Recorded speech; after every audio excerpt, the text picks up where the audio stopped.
मेरा जीवन।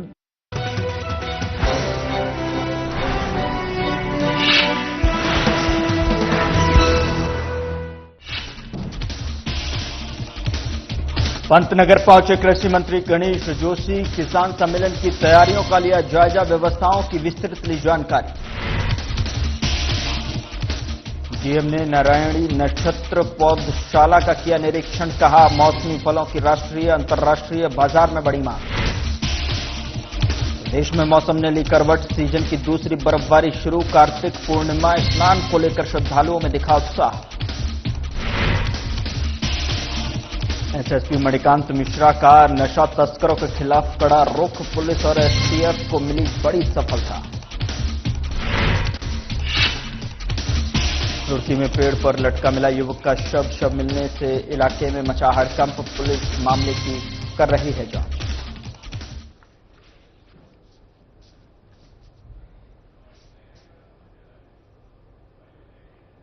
नमस्कार, मैं हूं आपके साथ गौरव राजेंद्र। बुलेटिन का आगाज बड़ी खबर के साथ करते हैं। देहरादून से बड़ी खबर मिल रही है, जहां पर सीएम धामी पहुंचे लेखक गांव थाने। इस वर्ष हिमालय महोत्सव समापन सत्र में की शिरकत, लेखक गांव स्थित मंदिर में की पूजा अर्चना, प्रदेशवासियों के सुख शांति की कामना। राज्य स्थापना की रजत जयंती वर्ष पर राज्य आंदोलनकारियों को किया नमन। आने वाली पीढ़ियों को अपनी जड़ों से जोड़कर भविष्य का निर्माण करना सिखाएगा गांव। लेखक गांव में आयोजित महोत्सव नई सृजन यात्रा का आरंभ। सरकार साहित्य और संस्कृति के संरक्षण और प्रोत्साहन के लिए लगातार कर रही कार्य। साहित्य गौरव सम्मान के माध्यम से उत्कृष्ट साहित्यकारों को किया जा रहा सम्मानित। विभिन्न भाषाओं में ग्रंथ प्रकाशन के लिए वित्तीय सहायता योजना के तहत साहित्यकारों को दिया जा रहा अनुदान। उत्कृष्ट साहित्यकारों को साहित्य भूषण और लाइफ टाइम अचीवमेंट पुरस्कार से भी किया जा रहा सम्मानित। युवा पीढ़ी को साहित्य के प्रति आकर्षित करने के लिए विभिन्न प्रतियोगिताओं का और कार्यक्रमों का किया जा रहा आयोजन। उत्तराखंड को देश का सर्वश्रेष्ठ राज्य बनाने के लिए विकल्प रहित संकल्प के साथ कर रहे कार्य। साहित्यकारों, कलाकारों, विद्वानों और संस्कृति के साधकों के सहयोग से संकल्प को सिद्धि तक पहुंचाने में होंगे सफल। राष्ट्रपति द्रौपदी मुर्मू ने रजत जयंती वर्ष पर विधानसभा विशेष सत्र को किया संबोधित। 9 नवंबर राज्य स्थापना दिवस पर पीएम नरेंद्र मोदी आ रहे देवभूमि। सांस्कृतिक रूप से समृद्ध प्रदेश में लेखक गांव स्थानीय प्रतिभाओं को दिया जा रहा मंच। विश्व के साहित्यिक मानचित्र पर राज्य को मिलेगी नई पहचान। आने वाले समय में लेखक गांव भारत की प्राचीन परंपराओं को आधुनिक दृष्टि से जोड़ने का करेगा कार्य। देहरादून से बड़ी खबर आप तक पहुंचा रहे हैं, जहां पर सीएम धामी पहुंचे लेखक गांव थाने।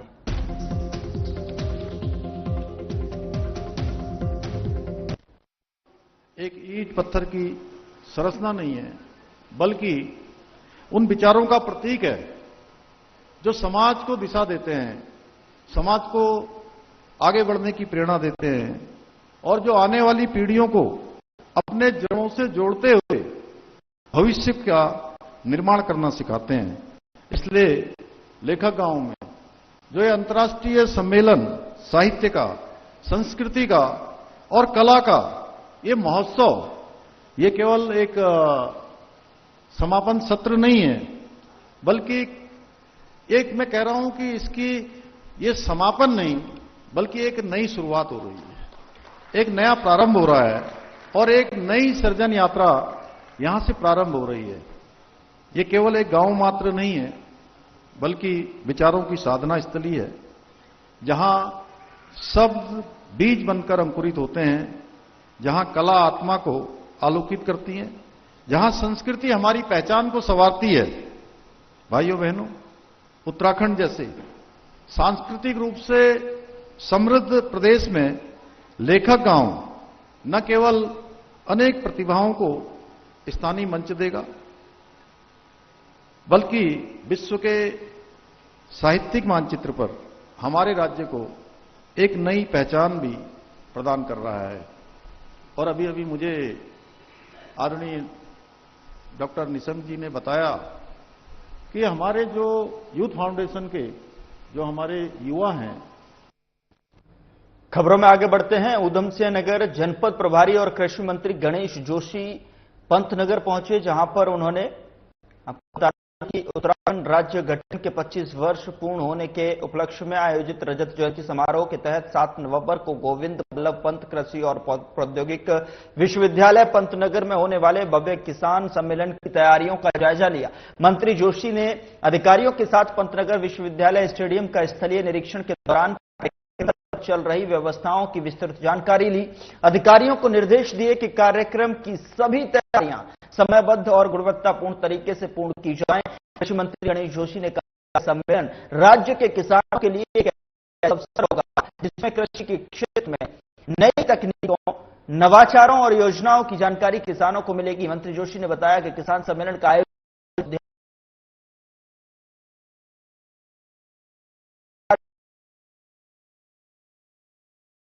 तो समन्वय से किया जा रहा है।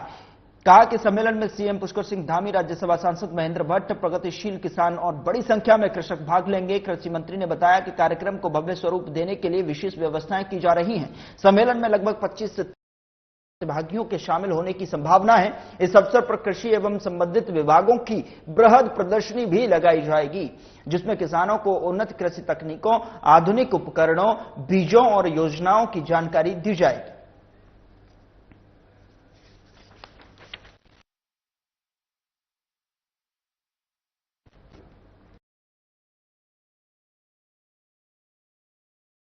भी इंटर कॉलेज मैदान में सैनिक सम्मेलन की तैयारियों का स्थलीय निरीक्षण किया। उन्होंने कार्यक्रम स्थल पर मंच बैठने की व्यवस्था, यातायात और सुरक्षा प्रबंधों सहित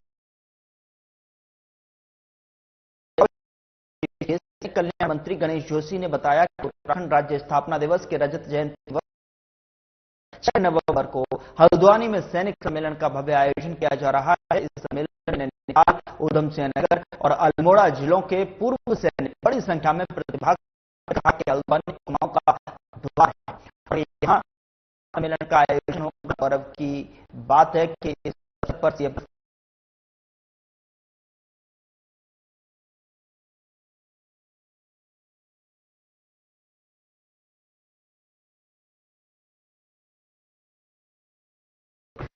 हमारे राज्य को बने हुए 25 साल हुए। 9 तारीख को हमारा राज्य 25 साल का एक हस्तपुष्ट नौजवान हो जाएगा। 25 साल में प्रदेश ने बहुत तरक्की की है और इस रजत जयंती वर्ष की शुरुआत माननीय मुख्यमंत्री जी के आवास पर इगास से हमने की है, जो हमारा परंपरागत त्योहार है। 11 तक प्रोग्राम है। आज मैं यहां पर तैयारी देखने के लिए आया हूं, क्योंकि कल यहां पर माननीय मुख्यमंत्री जी, माननीय प्रदेश अध्यक्ष जी, आर्मी के सीनियर अफसर्स द्वारा हमारी उन माताओं, वीरांगनाओं को सम्मानित किया जाएगा, क्योंकि हल्द्वानी हमारे कुमाऊं का द्वार है।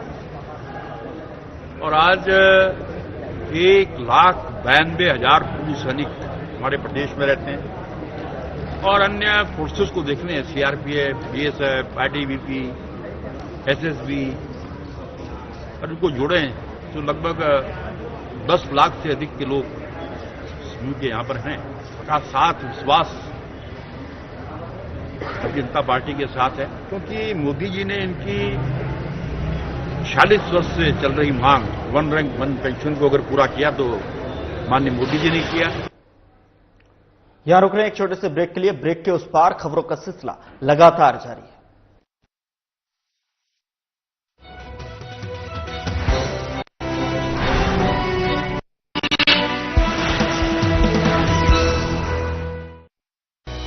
आज उत्तराखंड बन रहा है नए रोजगार का केंद्र।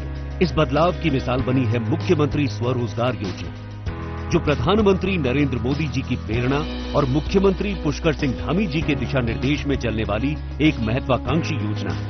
अब तक 39,000 से ज्यादा युवाओं ने शुरू किया अपना व्यवसाय और 1 लाख से अधिक लोगों को मिला है रोजगार। अब सफलता को नई उड़ान देने आई है मुख्यमंत्री स्वरोजगार योजना 2.0।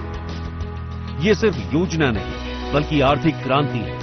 आसान ऋण, बिना गारंटी शुरुआत और मार्जिन मनी की सहायता के साथ हस्तशिल्पी, प्रवासी, महिलाएं या बेरोजगार, स्वरोजगार 2.0 है सबके साथ। ग्रामीण या स्थानीय उत्पाद पर मिलेगी अतिरिक्त मदद ताकि विकास पहुंचे हर घाटी तक। सामान्य वर्ग के युवा को 90% तक ऋण, सिर्फ 10% अंशदान। SC, ST, OBC और पूर्व सैनिकों को 95% तक ऋण, सिर्फ 5% अंशदान। इसके साथ ही महिला, दिव्यांग, ग्रामीण व ODOP उद्यमियों को मिलेगा 5% अतिरिक्त प्रोत्साहन।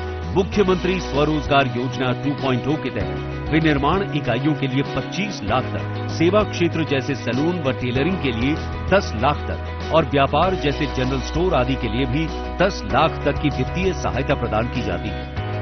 आपका सपना छोटा हो या बड़ा, मुख्यमंत्री स्वरोजगार योजना 2.0 हर कदम पर आपके साथ है। बिना गारंटी का लोन, जरूरत पर फ्री ट्रेनिंग और सिर्फ 15 दिन में लोन वितरण की गारंटी। अब आपके उत्पाद जुड़ रहे हैं ऑनलाइन बाजारों और हिमाद्री एम्पोरियम से, ताकि आपका कारोबार चले नहीं, बढ़े। साल 2025 से 2030 तक 50,000 से ज्यादा उद्यमी बनेंगे इसका हिस्सा और लाखों को मिलेगा सम्मानजनक रोजगार। मुख्यमंत्री स्वरोजगार योजना 2.0, स्वरोजगार से समृद्धि की ओर।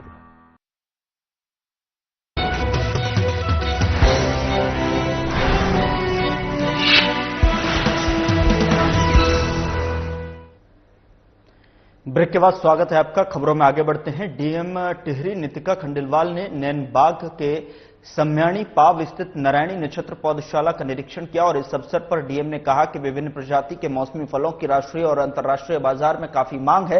राज्य में बागवानी का बहुत स्कोप है और नैनबाग बेल्ट में जोत भूमि को विकसित कर नई तकनीकी का उपयोग करते हुए बागवानी को बढ़ावा दिया जाना चाहिए। इससे अधिक पैदावार होगी, बाजार बढ़ेगा और स्थानीय आर्थिकी को मजबूती मिलेगी। उन्होंने कहा कि ग्रामोत्थान रीप परियोजना के तहत बागवानी को भी बढ़ावा दिया जाएगा। पौधशाला का संचालन कर रहे कुंदन सिंह पंगवार ने बताया कि 1998 से वह बागवानी में कीवी, आड़ू, पुलम, खुबानी, नई पुरानी प्रजाति के आम, बॉल, सेब लगा रहे हैं। उन्होंने पुलम की ग्रीन गेज, रेड ब्यूट आदि विभिन्न प्रजातियों के बारे में जानकारी देते हुए बताया कि वर्तमान में उनके द्वारा सेब को हटाकर खुबानी की रंगीन प्रजाति को तकनीकी रूप जैसे लगाया जाएगा। और आपको बता दें कि उद्यान पंडित कुंदन सिंह पवार ने पुत्र राहुल पवार ने बताया कि उन्होंने हार्टिकल्चर में पंतनगर से BSc किया है और अब गांव में रहकर स्वरोजगार को अपनाते हुए बागवानी को टूरिज्म से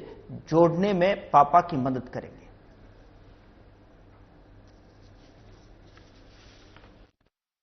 इसकी जो शुरुआत है वो लगभग 98 के आसपास से है और 98 से और अब तक कितने साल हो गए, 27-28 साल हो गए। इसमें कीवी है, प्लम है, खुबानी है, रंगीन प्रजाति के आम है और उसके अलावा जो हमारे पुराने जो प्रजातियों के आम है वो भी शामिल है। इससे पहले हम इसमें आड़ू की कुछ बहुत अच्छी वैरायटियां कर रहे थे और अभी जो हम अभी स्विच ओवर किया है तो सेब को हमने हटाया है यहाँ से और उस सेब की जगह अब हम लोग खुबानी को लेकर आए, जो रंगीन प्रजातियों की, रंगीन किस्म की प्रजातियां हैं। खुबानी, मसूरी और कैम्पटीफॉल जो नियरेस्ट हमारे मार्केट्स हैं उन्हीं को फोकस किया है हमने और उसी तरह की प्रजातियों को यहाँ पर लगाया गया है ताकि हमें ज्यादा से ज्यादा फल जो पैदावार है वो हमको इस मार्केट में हम खपा सकें। हॉर्टिकल्चर का एक बहुत ही वृहद स्कोप है बुंदेलखंड स्टेट में और आज जब हम नैनबाग तहसील में आए तो ये हमारी जो बेल्ट है it is very conducive for horticulture. इस पूरे बगीचे को जो पवार जी ने लगाया है और उन्होंने अपनी जो पूरी टेक्निकल नो हाउ इसमें यूज करी है, इसमें एक सबसे इंपॉर्टेंट चीज है जो लोगों को समझनी है। एक तो ये है कि हम लोगों को अपनी लैंड होल्डिंग्स को कंसोलिडेट करके ज्यादा से ज्यादा इस तरीके से हॉर्टिकल्चर को बढ़ावा देना चाहिए, क्योंकि जितना बड़ा ऑर्चर्ड होगा उसमें जो वॉल्यूम्स और स्केल्स आएंगे, इकोनॉमीज आएंगी, वो ज्यादा बेटर होंगी। दूसरा, जो अब हम देखते हैं कि वेदर हमारा कंड्यूसिव है तो जो हमारी अब वेराइटीज ऐसी हैं जिसकी मार्केट में काफी डिमांड है, not even in the national market but in the international market also. तो डोमेस्टिक और इंटरनेशनल मार्केट को केटर करने के लिए जैसे यहाँ पे इन्होंने प्लम की इतनी सारी वेराइटीज, एप्रिकॉट की इतनी सारी वेराइटीज बना ली, उसी तरीके से आई थिंक लोगों को अब जो हम कहते हैं कि एक्सोटिक वेराइटीज की तरफ जाना चाहिए। उससे एक तो लोगों को जो रिटर्न ऑन देयर इन्वेस्टमेंट है वो काफी हाई मिलेगा। तो मुझे लगता है कि हम लोगों को यही संदेश देंगे और प्लस जैसे कि हमारा जो ग्रामीण विकास में प्रोजेक्ट चल रहे हैं। रीप के माध्यम से भी हमने कुछ नया यूनिक करने का भी सोचा है। टिहरी में ऑलरेडी हब्स के ऊपर, कलनरी हब्स के ऊपर भी काम कर रहे हैं। उसी प्रकार से हॉर्टिकल्चर को भी हम लोग बढ़ावा देंगे। उधर शहीद स्थल झूला घर पर पर्वतीय मैदानी एकता मंच द्वारा उत्तराखंड राज्य की रजत जयंती वर्ष के अवसर पर उत्तराखंड राज्य आंदोलनकारी को सम्मानित किया गया। इस मौके पर नगरपालिका अध्यक्ष मीरा सकलानी और बीजेपी नेत्री लक्ष्मी अग्रवाल द्वारा शॉल भेंट कर राज्य निर्माण में अहम भूमिका निभाने वाले 96 लोगों को सम्मानित किया। और इस अवसर पर नगरपालिका अध्यक्ष मीरा सकलानी ने कहा कि आज हम अलग राज्य में निवास कर रहे हैं और अभी भी जंगल और जमीन की लड़ाई लड़ रहे हैं। उन्होंने कहा कि राज्य को विकास में सभी को एकजुट होकर कार्य करना होगा। राज्य आंदोलनकारी जयप्रकाश ने कहा कि जिस अवधारणा से राज्य का गठन किया गया था वह आज भी अधूरी है और राज्य गठन के 25 वर्ष बाद भी जो विकास होना चाहिए था वह नहीं हो पाया है। बीजेपी नेत्री लक्ष्मी अग्रवाल ने कहा कि आज राज्य आंदोलनकारी की बदौलत ही उत्तराखंड राज्य का गठन हुआ है और ऐसे में सम्मान के हकदार राज्य आंदोलनकारियों को सम्मानित करने में उन्हें गर्व की अनुभूति महसूस हो रही है।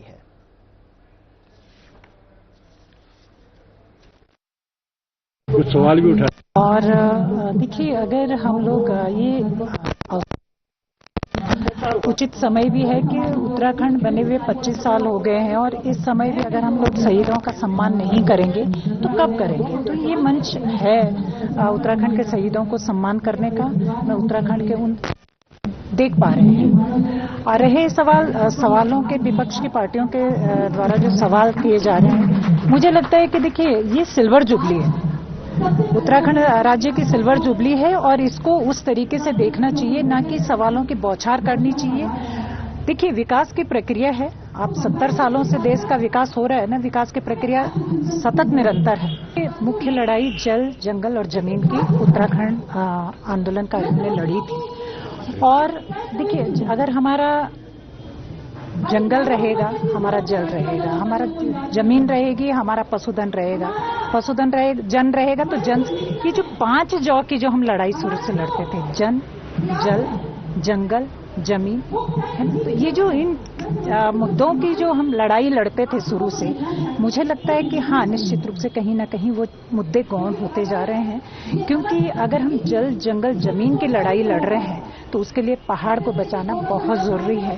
और पहाड़ में एक ज्वलंत मुद्दा आज जो है, जो सबके लिए एक समस्या बनी हुई है, पहाड़ से पलायन का। अगर पहाड़ में लोग रहेंगे तभी हम जंगल को बचा पाएंगे। भाई देखिए, 25 साल का मतलब जवान होना। 25 साल के अंदर जो है, हमारे शास्त्रों में भी जवानी मानी गई कि जवानी की शुरुआत हो जाती है। तो ये राज्य जवान हो गया, लेकिन इसके सारे लक्षण तो जो है, सारे लक्षण जो दिखते हो तो बुढ़े जैसे, इसके बच्चे जैसे लक्षण है। इस उत्तराखंड राज्य के लिए जो लड़ाई लड़ी गई थी, जो सपने शहीदों के थे, जो आंदोलनकारियों के सपने थे, उस आधार पर तो राज्य कहीं नहीं दिखता है। पहाड़ जो है, एक यात्रा निकल रही है चौखटिया से, स्वास्थ्य यात्रा अस्पताल को लेकर, वो इस बात का प्रतीक है कि 25वें साल जो राज्य का चल रहा है, उसके अंदर गांव के अंदर जो हॉस्पिटल है, उसके अंदर जो है मरणासन स्थिति है। मरीज को जो है उसके अंदर जुकाम की दवाई नहीं मिल रही है पहाड़ के अंदर। का मुंह माफिया, यहाँ की जो बाहर की ताकतें हैं जो उत्तराखंड को लूटना चाहती हैं, वो हावी हो गई है पूरी तरह से। सत्ता पर, राजनीति पर, मीडिया पर, सब जगह उनका एक वर्चस्व है। इसलिए उत्तराखंड राज्य को अगर बचाना है तो क्षेत्रीय शक्तियों के साथ, क्षेत्रीय आंदोलन के साथ, जो उत्तराखंड आंदोलन की भावना थी, एक बार पुनः उठना पड़ेगा और कम से कम पहाड़ की अस्मिता को बचाना पड़ेगा। ये हमारा आह्वान है इस 25वीं वर्षगांठ पर। राज्य का कुछ पता नहीं है। पिछले 20 राज्य बनने के बाद जो टिहरी डूब नहीं रहा था उत्तर प्रदेश और भारत सरकार से, वो राज्य बनने के बाद डूबा है इन्होंने। उत्तराखंड राज्य का जो झुंझुनू में पकड़ा है, उसके नाम पर टिहरी डूबा और तमाम 42 मांग प्रस्तावित है और लखवाड़ा डूबने जा रहा है। ये तो राज्य बनने के बाद हुआ है। तो इसलिए जल पर तो आपका कोई अधिकार ही नहीं है, जल तो आपका है ही नहीं है। आप जो गंगा नावाड़ है, जिसमें उधर पहाड़ों में पश्चिमी विक्षोभ के सक्रिय होने से मौसम ने एक बार फिर करवट ली है। आपको बता दें कि जिसके चलते चमोली के उच्च हिमालयी क्षेत्रों में देर रात से जो है सीजन की दूसरी बर्फबारी शुरू हो गई है। भू वैकुंठ धाम श्री बद्रीनाथ धाम में भी आज कार्तिक पूर्णिमा के पावन पर्व पर भक्तों को बर्फबारी का अलौकिक दृश्य देखने को मिला। पूरी वैकुंठ नगरी श्री बद्रीनाथ धाम इस समय बर्फ की सफेद चादर ओढ़े हुए है, जिससे धाम की प्राकृतिक सुंदरता और भी अधिक जो आकर्षक हो गई है। बर्फबारी ने धाम की आध्यात्मिक छवि में 4 चांद लगा दिए हैं। चारों ओर सफेद बर्फ का ही साम्राज्य दिखाई दे रहा है, जो श्रद्धालुओं को एक अविस्मरणीय अनुभव का प्रदान कर रहा है। तीर्थयात्री सर्द मौसम के बीच में पवित्र अलकनंदा नदी में कार्तिक स्नान के तहत आस्था की डुबकी लगाकर भगवान श्री हरिनारायण प्रभु के दर्शनों का पुण्य लाभ अर्जित कर रहे हैं। कार्तिक पूर्णिमा स्नान को लेकर श्रद्धालुओं में गजब का उत्साह दिखाई दे रहा है।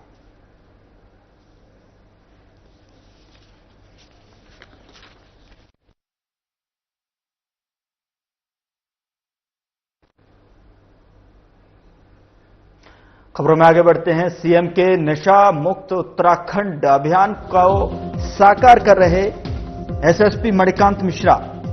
एसएसपी मणिकांत मिश्रा का नशा तस्करों के विरुद्ध कड़ा रुख। किच्छा पुलिस और एसटीएफ को मिली बड़ी सफलता। 36 लाख की अफीम के साथ 2 शातिर नशा तस्कर गिरफ्तार।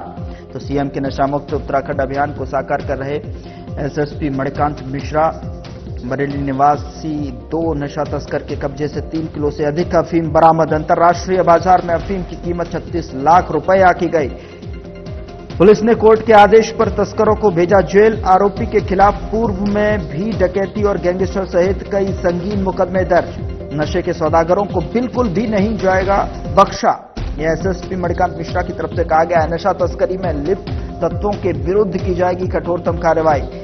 नशे के खिलाफ उधम सिंह नगर पुलिस का अभियान लगातार रहेगा जारी। सीएम के नशा मुक्त उत्तराखंड अभियान को साकार कर रहे एसएसपी मणिकांत मिश्रा।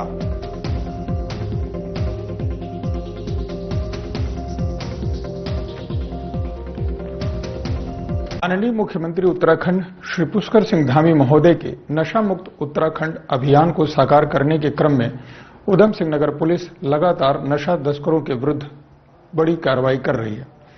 इसी क्रम में आज एसटीएफ कुमाऊं यूनिट और थाना किच्छा पुलिस की संयुक्त कार्रवाई में एक बड़ी सफलता मिली। मुखबिर की सूचना पर 2 नशा तस्कर सलीम और शेर मोहम्मद को गिरफ्तार किया गया। ये दोनों बहेड़ी जिला बरेली के रहने वाले हैं।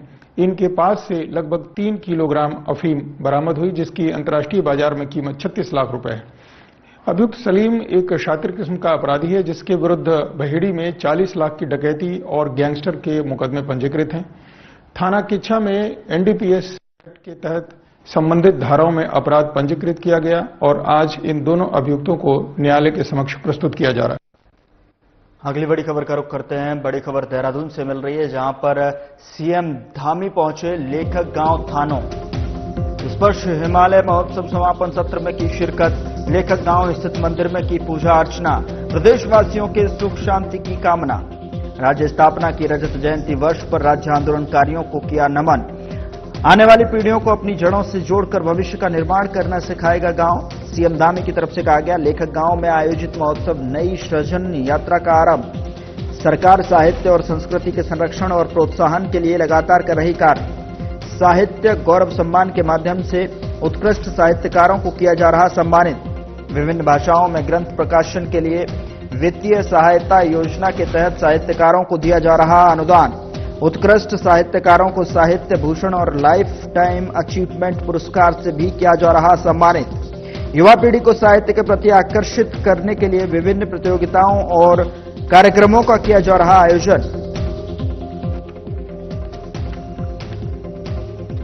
उत्तराखंड को देश का सर्वश्रेष्ठ राज्य बनाने के लिए विकल्प रहित संकल्प के साथ कर रहे कार्य। साहित्यकारों, कलाकारों, विद्वानों और संस्कृति के साधकों के सहयोग से संकल्प को सिद्धि तक पहुंचाने में होंगे सफल। राष्ट्रपति द्रौपदी मुर्मू ने रजत जयंती वर्ष पर विधानसभा विशेष सत्र को किया था संबोधित। 9 नवंबर राज्य स्थापना दिवस पर पीएम नरेंद्र मोदी आ रहे देवभूमि। सांस्कृतिक रूप से समृद्ध प्रदेश में लेखक गांव स्थानीय प्रतिभाओं को दिया जा रहा मंच। विश्व के साहित्यिक मानचित्र पर राज्य को मिलेगी नई पहचान। आने वाले समय में लेखक गांव भारत की प्राचीन परंपराओं को आधुनिक दृष्टि से जोड़ने का करेगा कार्य। एक ईंट पत्थर की संरचना नहीं है, बल्कि उन विचारों का प्रतीक है जो समाज को दिशा देते हैं, समाज को आगे बढ़ने की प्रेरणा देते हैं और जो आने वाली पीढ़ियों को अपने जड़ों से जोड़ते हुए भविष्य का निर्माण करना सिखाते हैं। इसलिए लेखक गांव में जो ये अंतर्राष्ट्रीय सम्मेलन साहित्य का, संस्कृति का और कला का ये महोत्सव, ये केवल एक समापन सत्र नहीं है, बल्कि एक मैं कह रहा हूं कि इसकी ये समापन नहीं बल्कि एक नई शुरुआत हो रही है, एक नया प्रारंभ हो रहा है और एक नई सृजन यात्रा यहां से प्रारंभ हो रही है। ये केवल एक गांव मात्र नहीं है बल्कि विचारों की साधना स्थली है, जहां शब्द बीज बनकर अंकुरित होते हैं, जहां कला आत्मा को आलोकित करती है, जहां संस्कृति हमारी पहचान को संवारती है। भाइयों बहनों, उत्तराखंड जैसे सांस्कृतिक रूप से समृद्ध प्रदेश में लेखक गांव न केवल अनेक प्रतिभाओं को स्थानीय मंच देगा बल्कि विश्व के साहित्यिक मानचित्र पर हमारे राज्य को एक नई पहचान भी प्रदान कर रहा है। और अभी अभी मुझे आदरणीय डॉक्टर निशंक जी ने बताया कि हमारे जो यूथ फाउंडेशन के जो हमारे युवा हैं। अगली बड़ी खबर का रुख करते हैं। बड़ी खबर देहरादून से मिल रही है, जहां पर मुख्यमंत्री आवास बना आध्यात्मिक केंद्र। संतों का हुआ भव्य आगमन। उत्तराखंड रजत जयंती वर्ष पर सीएम धामी को मिला संत समाज का आशीर्वाद। संतों ने सीएम धामी के धर्म संरक्षण और विकास कार्यों की जमकर प्रशंसा की। राज्य की प्रगति, सांस्कृतिक संरक्षण और आध्यात्मिक समृद्धि के प्रति सीएम के प्रयासों की सराहना की। धर्मांतरण, लव जिहाद और लैंड जिहाद पर सख्त कार्रवाई के लिए संतों ने बांधे धामी के तारीफों के पुल। देशभर के प्रमुख संतों ने सीएम को बताया देवभूमि का धर्म रक्षक। धामी ने देवभूमि की सनातन आत्मा को किया सुरक्षित। पुष्कर सिंह धामी धर्म और संस्कृति के सच्चे पुरोधा। धामी का नेतृत्व देवभूमि की अस्मिता और सनातन परंपरा की रक्षा का बना प्रतीक। कुंभ 2027 होगा भव्य और दिव्य। विश्व स्तरीय आयोजन के लिए संत समाज और सरकार मिलकर करेगी कार्य। सीएम धामी की कुंभ को नए आयाम तक पहुंचाने की दूरदृष्टि प्रेरणादायक। कुंभ इतिहास में लिखेगा अपना स्वर्णिम अध्याय।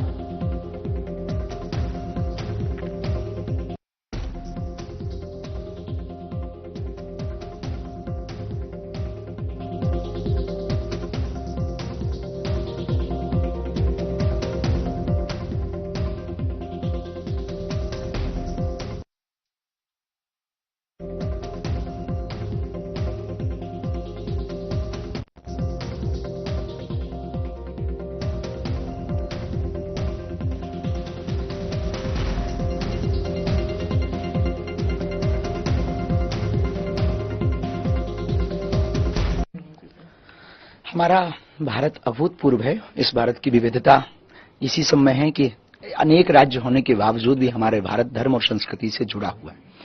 भारत की यदि शिखर के रूप में किसी प्रदेश को देखा जाए तो वो शिखर है उत्तराखंड, जहां पर्वत जरूर अलग अलग हैं पर संस्कृतियों के दिल बहुत नजदीक हैं। यहाँ की बहती हुई नदियां, पवित्र नदियां, कलकल किल्लोद करती हुई नदियां ये कहती हैं कि हम भले ही अलग अलग बह रहे हैं लेकिन एक दिन जाकर के सिंधु में ही मिलेंगे। एकता की प्रतीक की है नदियां। यहाँ की संस्कृति अभूतपूर्व है। जिन्होंने इस उत्तराखंड स्थापित, जिन्होंने अपने जीवन की बलिदानी दी, उन सबके लिए हम भगवान से प्रार्थना कर रहे हैं। और वर्तमान में यह उत्तराखंड अभूतपूर्व संस्कृति और संतति से आगे बढ़ रहा है। अभूतपूर्व तरीके से यहाँ पर संस्कृति के कार्य हो रहे हैं। देवभूमि है, यहाँ कंकड़ कंकड़ ही शंकर शंकर है, जहां पर देव भाषा, देव चर्चा हर पहाड़। फिलहाल बुलेटिन में इतना ही। नमस्कार।